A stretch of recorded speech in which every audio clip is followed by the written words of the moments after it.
Get lined up here. All right, cool. Maybe that'll end up in the beginning of the video. Yeah. Hello and welcome back to the channel and part 2 of our video series on building the fastest scooters in Texas. If you missed the last video, we spent a little bit of time introducing the bikes, rewiring them, and doing a little bit of frame modification. And now comes the fun part, the assembly of the motor with all of our hot boy parts that are going to take us down the road as fast as possible. We've got transmission kits, we've got piston kits, we've got curly boy exhausts. It's going to be a really cool build, y'all. All of the parts that we'll be installing on our engines hopefully will power us to victory in the Texas Mini GP Formula 7 class as well as the Scooter Challenge. And all of them are available right now on scooter911.com. We'll have links in the description for all the parts installed. So let's get started. Yeah, dude.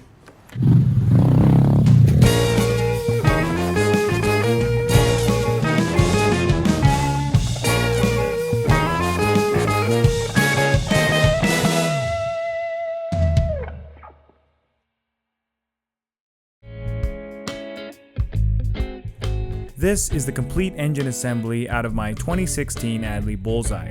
Now this is a 50cc 2-stroke Minarelli motor, and it's a pretty close copy of the one found in the bugeye Zuma, except for some minor details like this cable actuated oil pump. Today I'm going to be installing a big bore kit that includes a high compression cylinder head, a larger cylinder, and a larger piston, and that's going to increase the displacement of this motor from 50cc's to 72. Now, I always like to give an engine a thorough inspection during any teardown to see what kind of life it lived and to inspect for damage that may become a problem down the road. This motor ended up looking pretty good.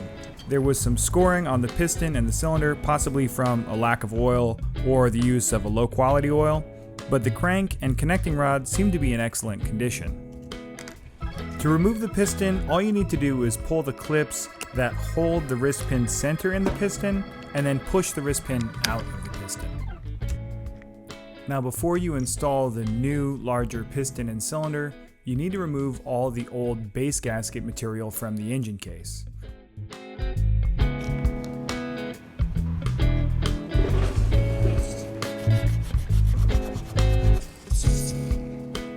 Why do you care about keeping it clean? I mean, I care about keeping it clean. I just don't care about keeping it as clean as Keiffer cares about it. You know what I mean? He's real meticulous.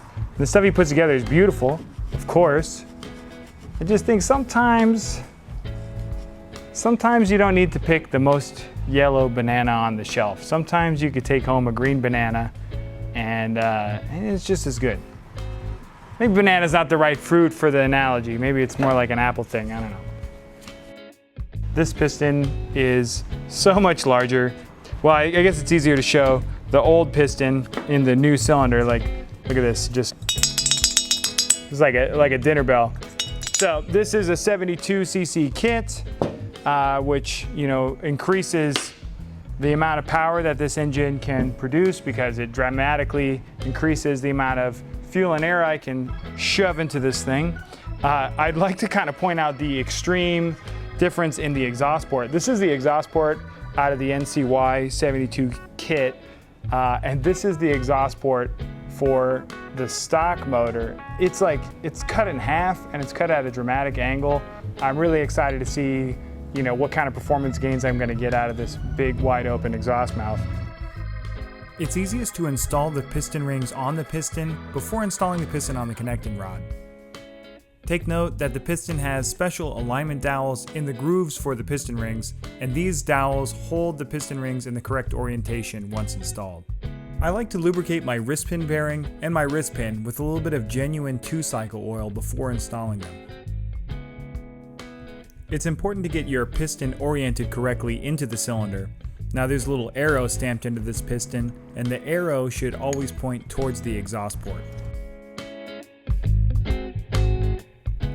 Then the snap rings are installed to ensure that the wrist pin is retained inside the piston.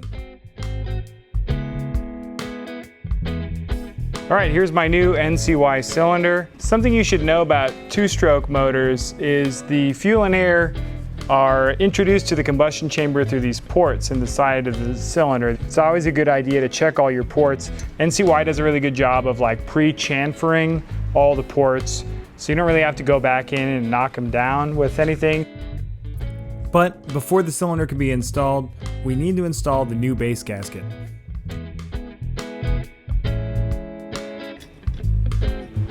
And I just use a little pick to help guide the ring into its little home. All right, there's the first ring. That was like butter.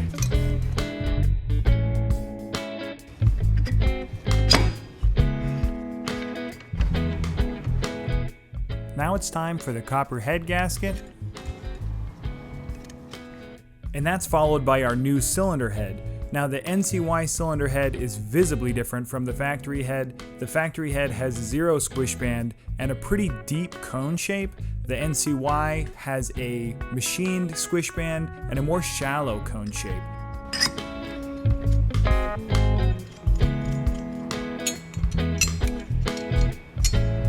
All right, and these get torqued to 10 foot-pounds. When torquing down a cylinder head, I like to use a crisscross pattern, and I like to torque the fasteners down in stages. So I'll start with 5 foot-pounds, and then go around all the fasteners again, bring them to 10 foot-pounds, and then I'll even go and do a final check and just make sure that everyone is snug down exactly to 10 foot-pounds.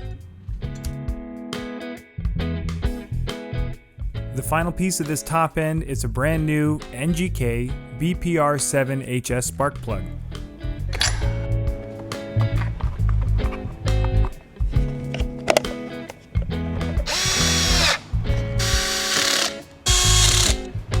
All right, that's it. This is a motor out of my 2016 Roughhouse Sport. Today, I'm going to be installing the NCY cylinder kit as well as my NCY Supertrans kit. First thing we're going to start off with is removing all these shroudings so I can get to the cylinder, the head, everything, and get that kit installed. So let's go. You know, it's way easier to do this with the motor out of the frame than it is with it in the frame.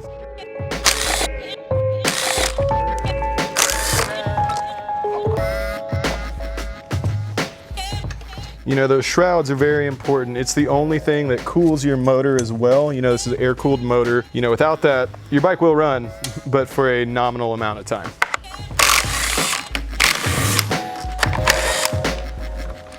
Just like that. I like to do a little preliminary cleaning of the components I'm going to be removing, just so you don't get any junk in the motor.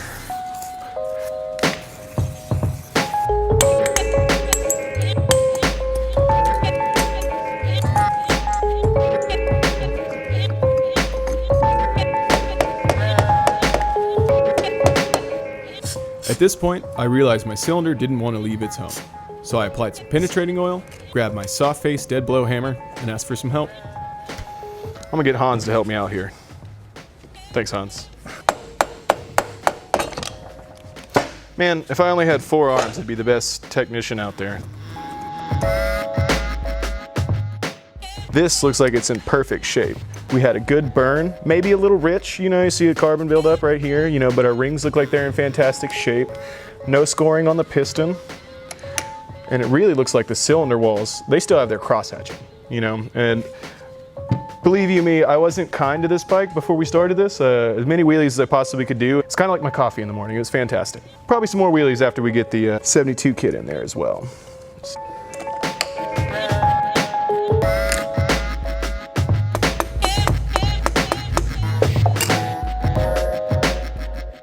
You always want to try and protect the internals of your motor. Any debris that has fallen comes whoosh out with a towel.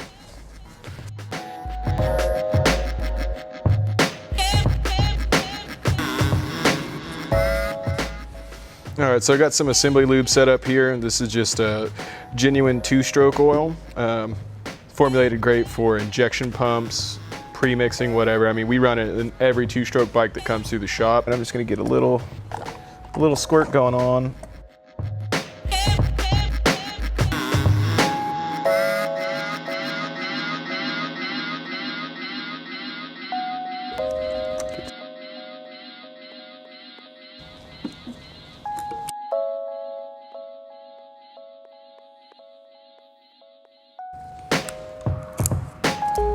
Boom, right in.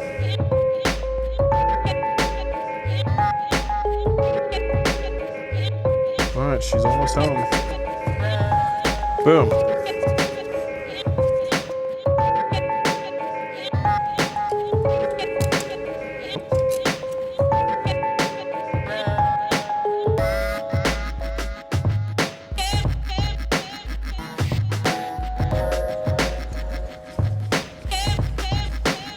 I like to go in stages, so I have it set to 10, but I'm going to drop it down to 7, working in a crisscrossing pattern.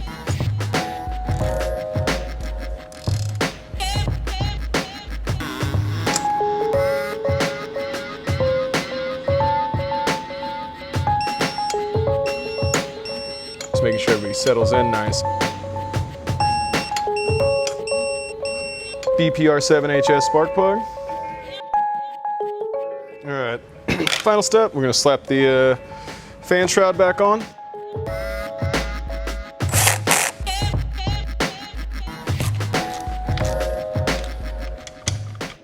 All right, so we're going to move on to the transmission kit. Garrett and I are both running transmission kits that are slightly different. This one that I'm running is for a GY6 QMB 139.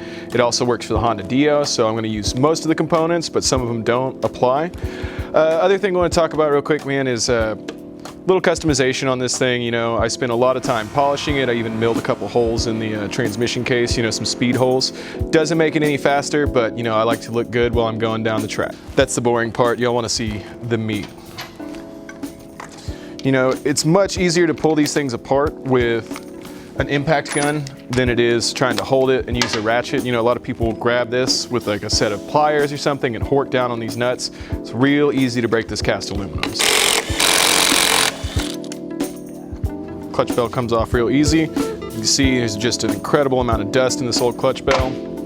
So, first things first, pull our old variator face and just slide everybody on out.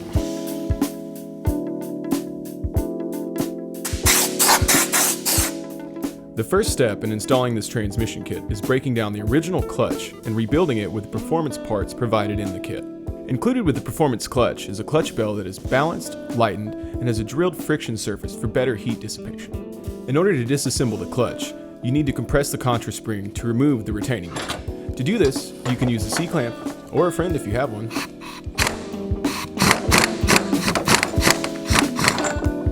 All right.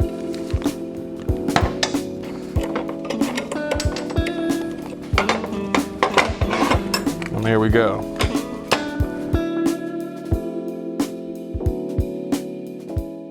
Next step is to remove the contra spring seat in order to install the new performance torque sheath. Using 2 flat-bladed screwdrivers, you can evenly pry up on both sides of the spring seat. Boom. All right, so this is actually what it actuates on these little pins right here. See, if you can see they roll with it. We're gonna pull those little pins out so we can get this outer sleeve off.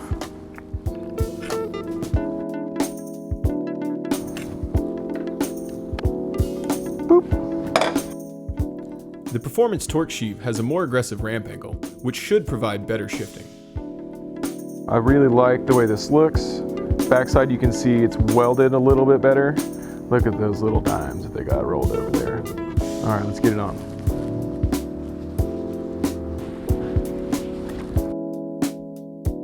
When installing the new torque sheave, it is important to lubricate any sliding surfaces. There are many lubricants, but I prefer Silglide over Garrett's use of axle grease.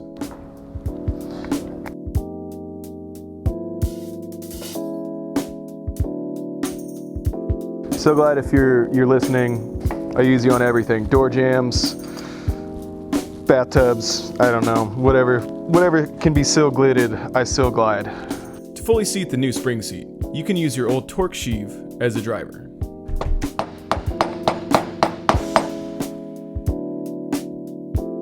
This kit comes with a 1000 RPM contra spring, but I've opted to go with a 1500 RPM spring to help keep my motor in the power band.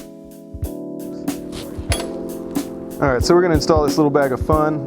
This is gonna go underneath in between the contra spring and this collar. We have this awesome little piece that's gonna keep them in there. The ball bearings can be a pain to install, but their purpose is to ensure that the contra spring does not bind while compressing. Oh man, look at that. Beautiful.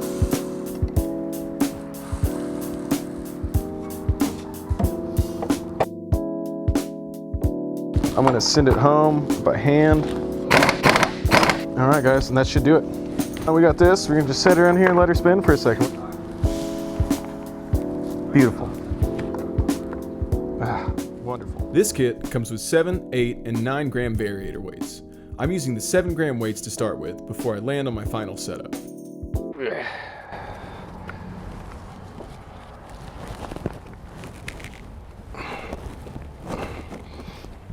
Oh man, that's stout.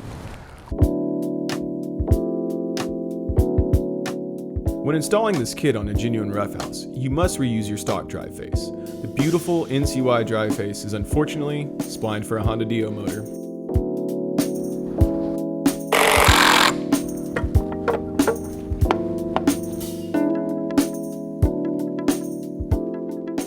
As I've said a couple times before, my Adly Bullseye uses a horizontal Minarelli motor, and this Minarelli is pretty close to a Yamaha Zuma. I would call it a Zuma clone. There's a couple differences between a Zuma clone and, for instance, the Buddy or the Roughhouse 50 motor. So I'm going to be installing this NCY Supertrans kit. This kit is designed for the Zuma, and because it's a Zuma clone, all the parts go right on. It's a different kit than what Keiffer's running, and hopefully it's a little bit faster too. So, first thing I need to do is whip this case off, and I'll show you the guts.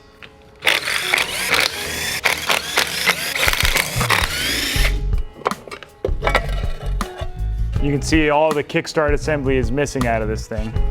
Some kind of magnet stuck to my clutch. Cool. So, variator, clutch. As you can see, it runs the entire length of the transmission assembly, as opposed to Keiffer's where the clutch is mounted here and then the final drive takes up the rest of the space.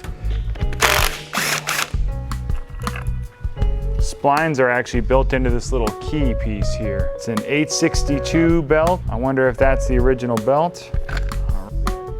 Missing a weight, very nice. Okay, I'm gonna start off with the variator build. I've got quite a bit of experience installing this particular kit, and from that experience, the 5 gram weights seem to be the best starting point. Pull my old clutch apart.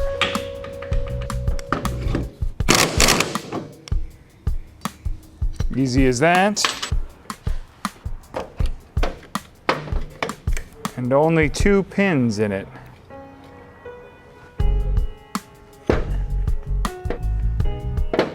This comes up just like that. This is just basic high temperature axle grease, what for packing wheel bearings and whatnots. All right. 1 pin, 2 pins. Throw a little bit of grease inside of there. Oh, it's such a smooth action. I love good parts. So one trick the Supertrans kit has is it puts a ball bearing underneath the contra spring. So as the clutch is being drawn open by the variator. Now the contra spring resists that, right? Because the belt can't stretch, so it has to take up slack somewhere.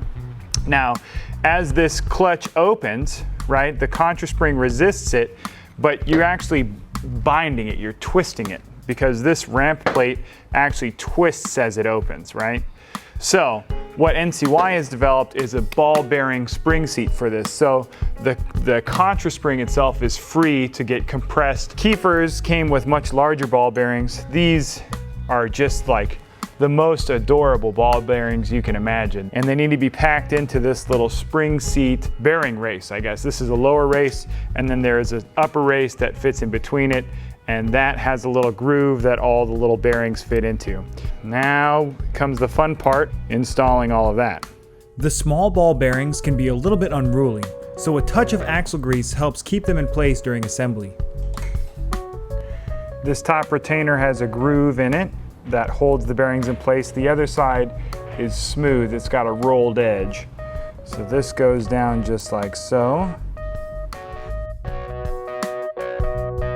All right, so this little bearing assembly now just goes directly over the top of the clutch. contra spring sits nicely in there. The bearings feel great. Supertrans comes with their red clutch springs installed, and what the clutch springs do is they resist the clutch pads from slinging out until a higher RPM. So what this is going to do is allow the engine to get into a higher RPM, which means hopefully closer into the power band before the clutch pads reach out and grab the clutch bell. So this just goes right on top.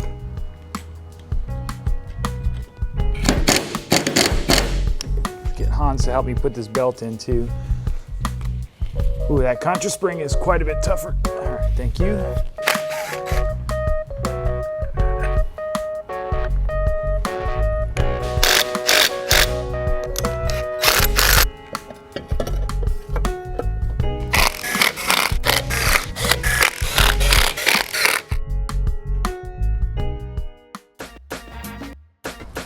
All right, so now moving on to the exhaust, got this really nice expansion chamber exhaust thrown on there. I always like to get it hung at the head first.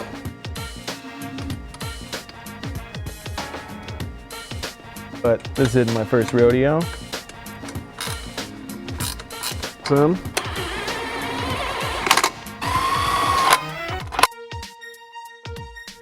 This pipe is designed by NCY specifically for the Genuine Roughhouse and the Buddy 50. It's tuned to make peak horsepower at 8,500 RPM.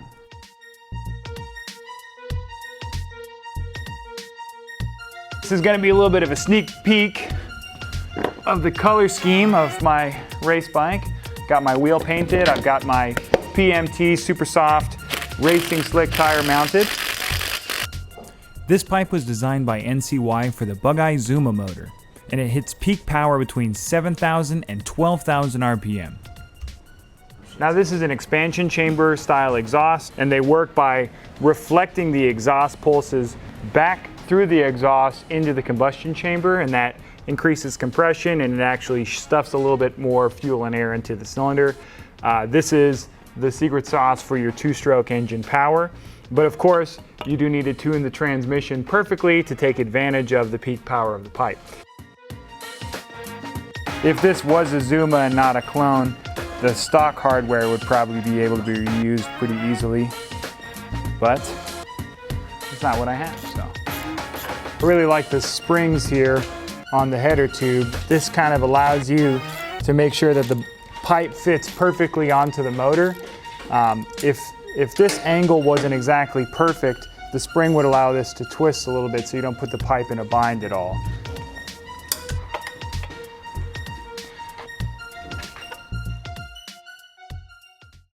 First light, look to the north. You'll see two scooters making a lot of weed eater noise coming down. Hopefully, man, I hope these things are real tingy. This one's gonna be like... I'm pretty sure this one's gonna be real nasty loud, but neither of them have noise deadening on the exhaust, so I think they're gonna be... Oh, hey, we didn't see you there. Oh, yeah. Well, at the end of day 2, I've gotta say I'm real stoked with the progress we made. All the parts went on just as we had expected. Of course, we started with high quality engines and we installed high quality parts, so usually those things go together pretty nicely. In our next video, we're going to be finishing up the final assembly of these things. We're going to be adding the extra goodies that we have that hopefully will give us an edge on the racetrack, as well as y'all get to see the first light of the motors. But that being said, you're going to want to make sure that you're subscribed to the channel and you ring the notification bell because you definitely don't want to miss the final assembly. The paint schemes are looking fantastic. Oh, yeah. And I think the bikes just really are one of a kind. So until we see you next time, keep it shiny side up.